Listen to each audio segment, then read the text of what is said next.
Hello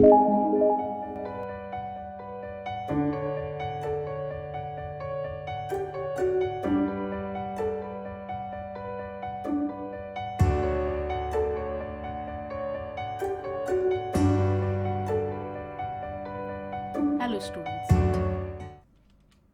we have already started with applications of derivative. Today we are going to see this application to increasing and decreasing function. We are looking at the third group question.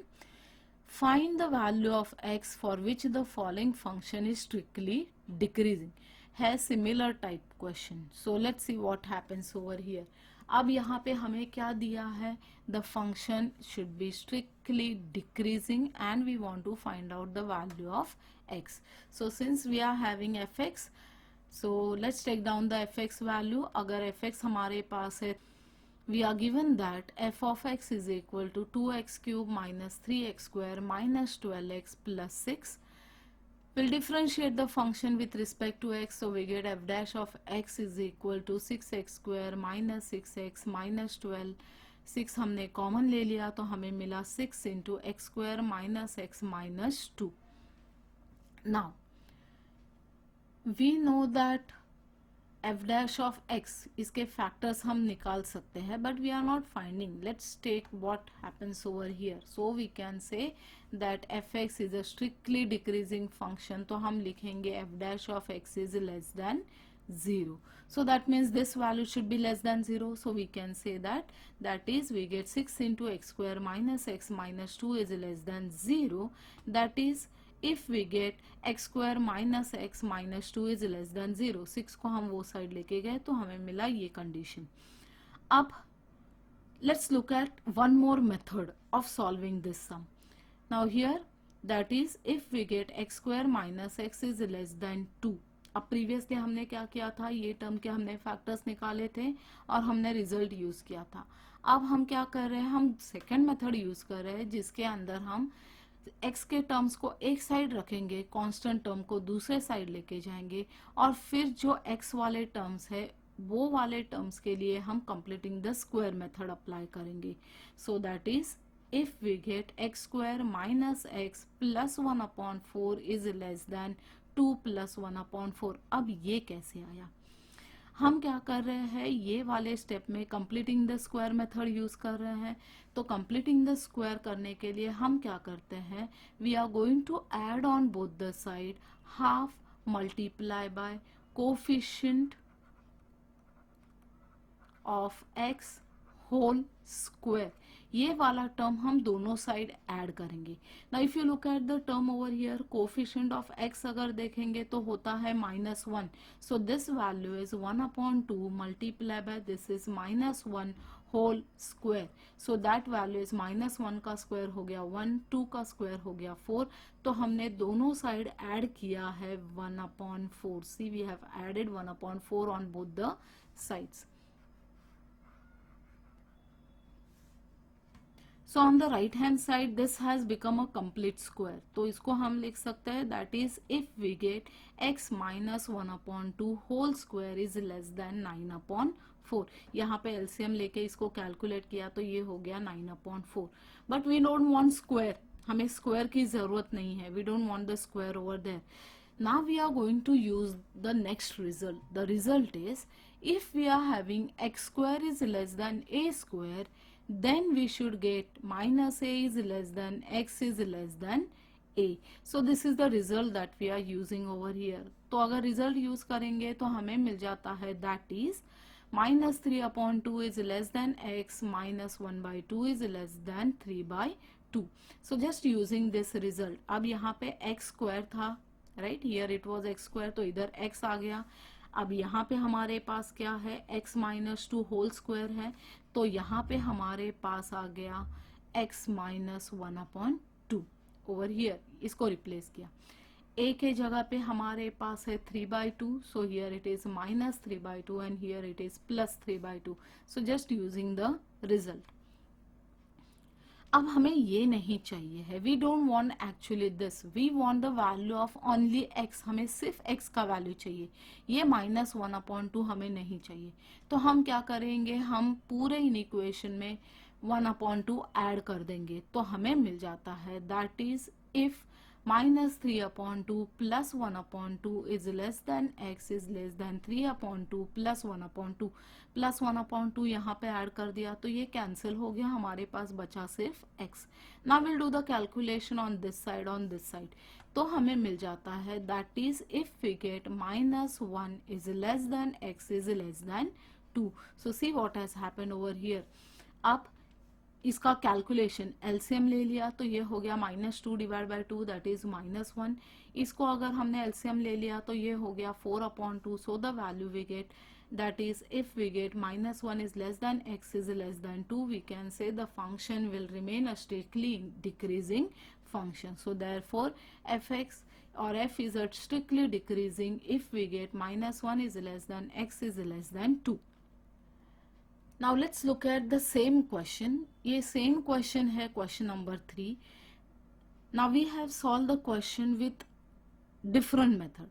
अगर हम first वाला method apply करके ये सम को solve करते हैं तो देखते हैं what happens over here. So starting with the solution we are given the value of fx। So fx is given as 2x³ - 3x² - 12x plus 6। हम डिफ्रेंशिएट करते हैं with respect to x, so we get f dash of x is equal to 6x² - 6x - 12। 6 common ले लिया तो बचा हमारे पास 6 into x² - x - 2। Now will find the factors. पहले वाले मेथड में हमने फैक्टर्स निकाले थे, तो यहाँ पे भी हम इसके फैक्टर्स निकालते हैं। तो f dash of x is equal to 6 multiply by x - 2 into x plus 1। तो हमें मिल गए फैक्टर्स। अब हम कंडीशन यूज करते हैं, our function is strictly decreasing function, so we are given fx is a strictly decreasing function, so we can say this value f dash of x should be less than 0। तो f dash हमारे पास है 6 into x - 2 multiply by x plus 1, so that should be value less than 0। 6 वो side लेके जाएंगे तो हमें मिलेगा x - 2 into x plus 1 is less than 0। Now again we'll use the result. So either you get x - 2 is less than 0 and we get x plus 1 is greater than 0, or you should get x - 2 is greater than 0 and x plus 1 is less than 0. So here the result that we are using is, if we are having a into b is less than 0, then either you should get a is less than 0 and b is greater than 0, or you should get a is greater than 0 and b is less than 0. Now let's look at this particular result. हमारे पास है a into b is less than 0. Less than 0 मतलब यहाँ पे negative term होना चाहिए, this term should be negative. तो अगर ये नेगेटिव टर्म है तो ये दोनों में से कोई एक टर्म नेगेटिव होना चाहिए। जैसे कि अगर हमने लिया a का वैल्यू 2 लिया तो b का वैल्यू हम लेते हैं -3, so that value is equal to -6 and we get the value is less than 0। या फिर ये ऐसे भी हो सकता है -2 multiply bye 3 that will also give you -6 value, this value is also less than 0। तो अब देखो क्या किया हमने, ये अगर कंडीशन हम देखें a का वैल्यू कैसा है, ग्रेटर देन 0 है, b का वैल्यू कैसा है, लेस देन 0 है। So either you should get a value should be greater than 0 and we should get b value should be less than 0, that is the condition number 2 over here. या फिर हमारे पास होना चाहिए the value of a should be less than 0 and the value of b should be greater than 0, that is our first condition over here. So let me clear of this board.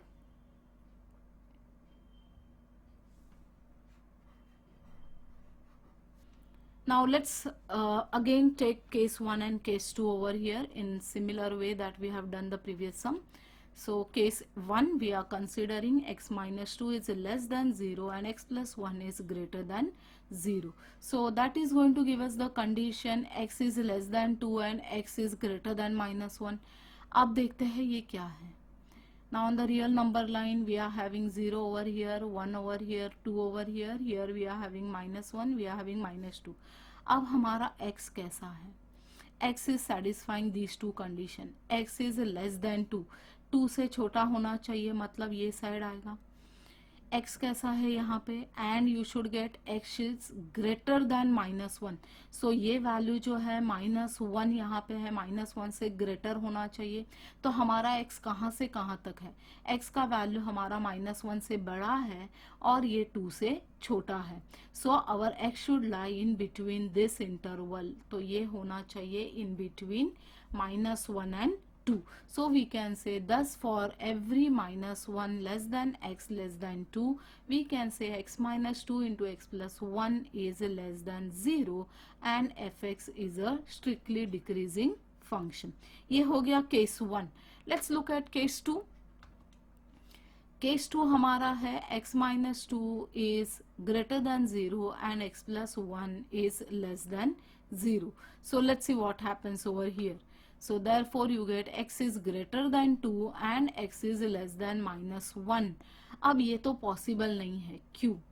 Let's look at the number line again. Here we are having 0, here we are having 1, 2 over here, we are having -1, -2 over here. अब हमारा x कैसा है, x should be greater than 2, so 2 से बड़ा मतलब ये side जाएगा all the numbers, और यहाँ पे है x इज लेस देन -1, तो x should be less than -1। अब हमारा x ऐसा होना चाहिए जिसने ये भी कंडीशन सेटिस्फाई करना है और ये भी कंडीशन सेटिस्फाई करना है। So there is no number which is common in the intersection for these two intervals. यहाँ के इंटरवल में कोई भी नंबर कॉमन नहीं है, सो that is why it is not possible.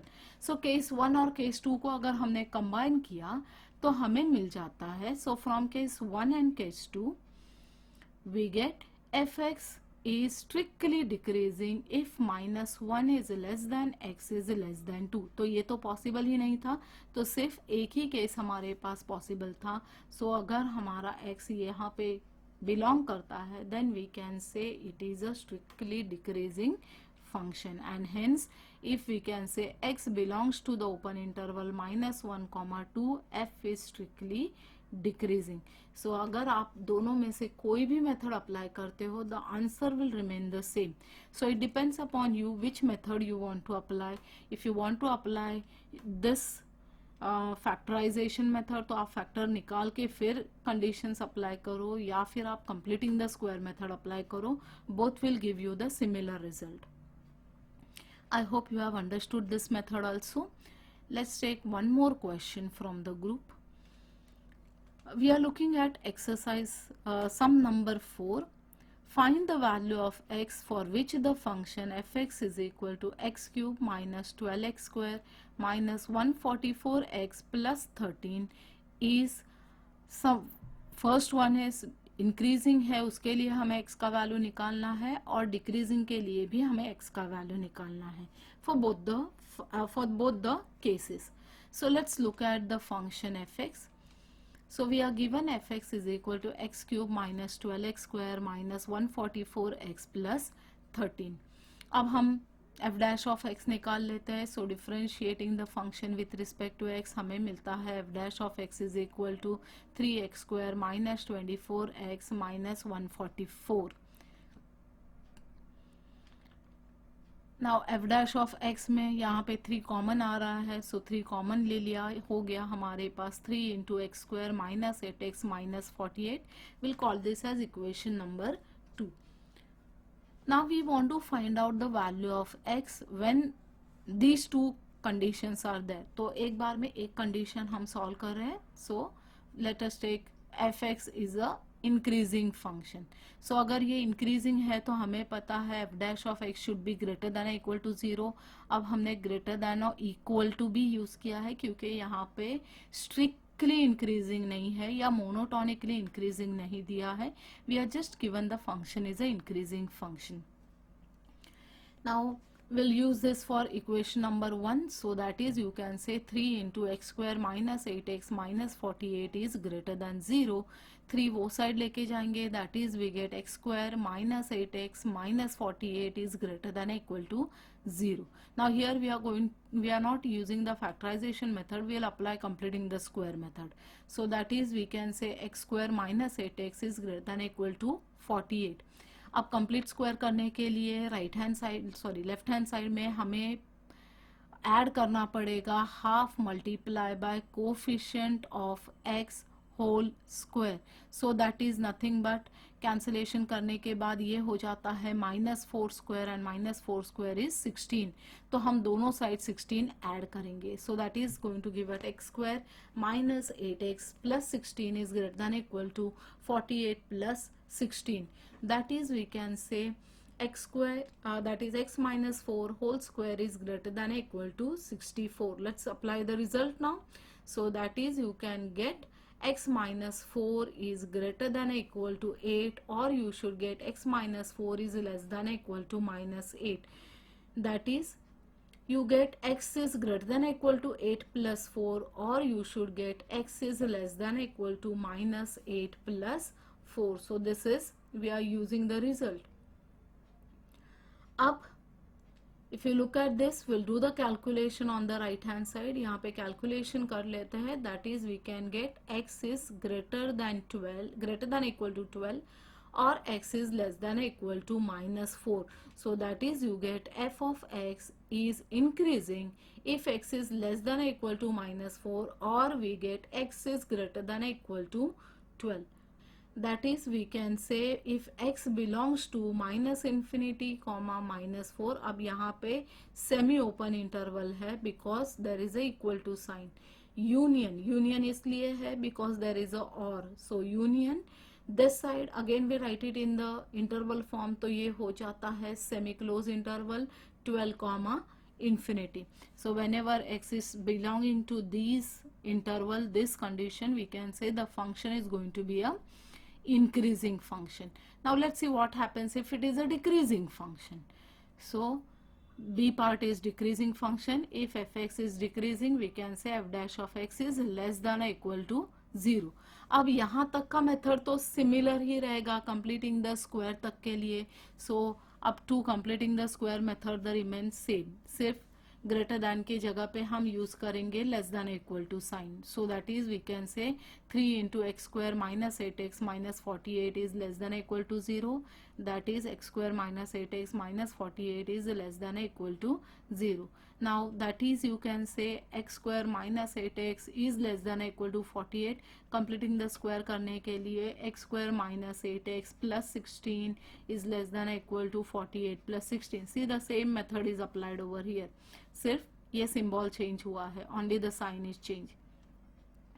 That is you get x minus 4 whole square is less than or equal to 64. अब हम result use करेंगे तो हमें मिल जाता है that is -8 is less than or equal to x minus 4 is less than 8. That is you can say we don't want -4, so सभी side हम +4 कर रहे हैं. So -8 plus 4 is less than or equal to x is less than or equal to 8 plus 4. That will give us -4 is less than or equal to x is less than or equal to 12. So f of x is decreasing if we get -4 is less than or equal to x is less than or equal to 12. इसको भी आप अगर interval form में लिखोगे तो हम लिख सकते हैं x belongs to close interval -4 comma 12. So this is the method that we have applied. यहाँ पे दोनों जगह पे हमने completing the square method apply किया है. Now I hope both the methods are clear to you. Let's take one more question. The next question is show that f of x is equal to 3x plus 1 upon 3x is increasing in open interval 1 upon 3 comma 1 and decreasing in the open interval 1 by 9 comma 1 by 3. Let's look at this one. ये थोड़ा सा अलग है. अब हमें proof करना है कि हमारा जो फंक्शन है this F x is increasing, ये इंक्रीजिंग है ये वाले इंटरवल में और ये डिक्रीजिंग है ये वाले इंटरवल में. So let's see how we are going to solve this. Let's take our function. So we are given f x is equal to 3x plus 1 upon 3x. हम इसको डिफरेंशिएट करते हैं विथ रिस्पेक्ट टू x, तो हमें मिलता है f dash of x is equal to 3 minus 1 upon 3x square. We are applying the formula 1 upon fx, or you can say 1 upon x raised to n over here. So applying the formula we got f dash of x up F of x is increasing, अगर ये increasing हमें चाहिए है तो हमें चाहिए है f dash of x is greater than equal to 0, and if it is decreasing we should get f dash of x is less than equal to 0। तो पहले हम इंक्रीजिंग के लिए सॉल्व करेंगे, फिर हम डिक्रीजिंग के लिए सॉल्व करते हैं। So let x belongs to open interval 1/3, 1। तो सपोज हमने किया है कि हमारा x यहाँ पे बिलोंग कर रहा है, तो हम चेक करेंगे क्या हमारा x अगर यहाँ से बिलोंग कर रहा है ये इंटरवल से, तो हमारा ये कंडीशन को सेटिस्फाई करता है या नहीं। अगर ये condition f dash of x greater than equal to satisfy करता है तो हमें मिलेगा कि f x is a increasing function. So since x is belonging to this interval 1/3, 1, तो ये हमें मिलता है x हमारा सॉरी 1/3 से बड़ा है और 1 से छोटा है, so we can write 1/3 is less than x is less than 1। लेकिन हमें ये नहीं चाहिए, लेट्स ब्रिंग दिस टर्म, ये जो टर्म है हमें इस फॉर्म में लाना है। So let's see how we are going to bring this. अब x नहीं चाहिए, हमें x स्क्वायर चाहिए है, तो हम पूरे इन इक्वेशन को स्क्वायर करते हैं, तो हमें मिलता है 1/3 is less then x square is less than 1। हमें एक्स स्क्वायर मिल गया। अब एक्स स्क्वायर के साथ हमें चाहिए है 3x, तो हम पूरे इन इक्वेशन को 3 से मल्टीप्लाई करते हैं, तो हमें मिलता है 1/3 is less then 3x square is less than 3।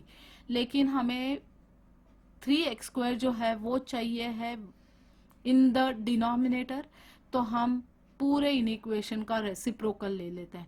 अब रेसिप्रोकल में हमने पता है कि अगर इन इक्वेशन हमारे पास है तो इन इक्वेशन चेंज होता है।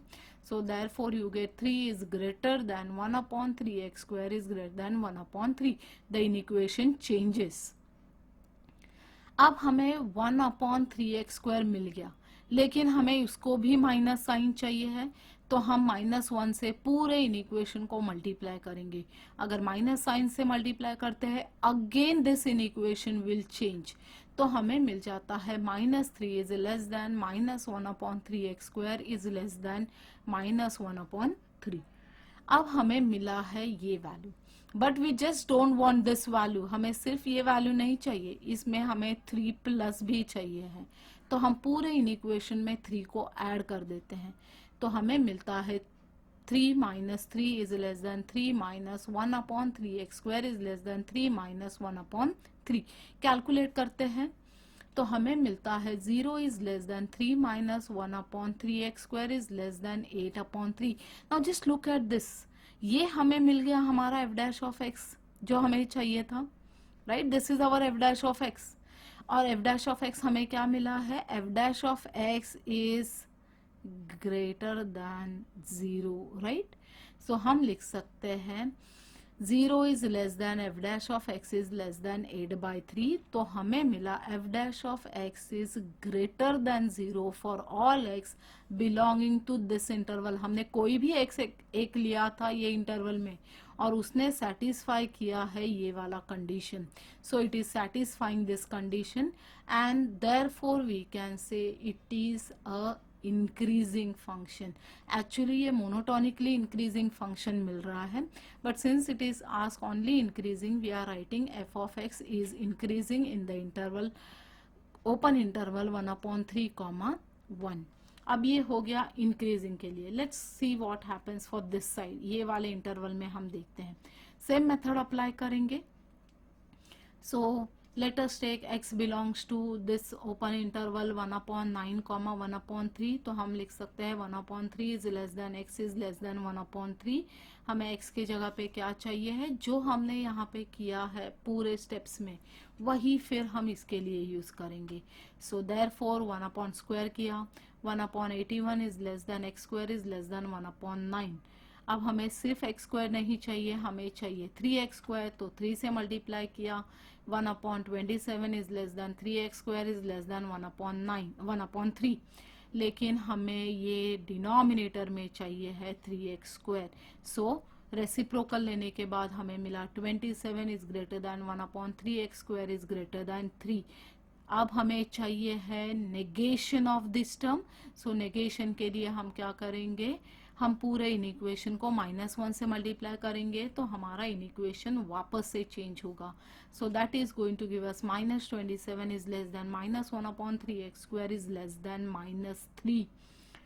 अब हमें चाहिए है 3 added on all the sides. तो तीनों साइड हम in the inequation will add 3, so that will give us 3 minus 27 is less than 3 minus 1/3x² is less than 3 minus 3.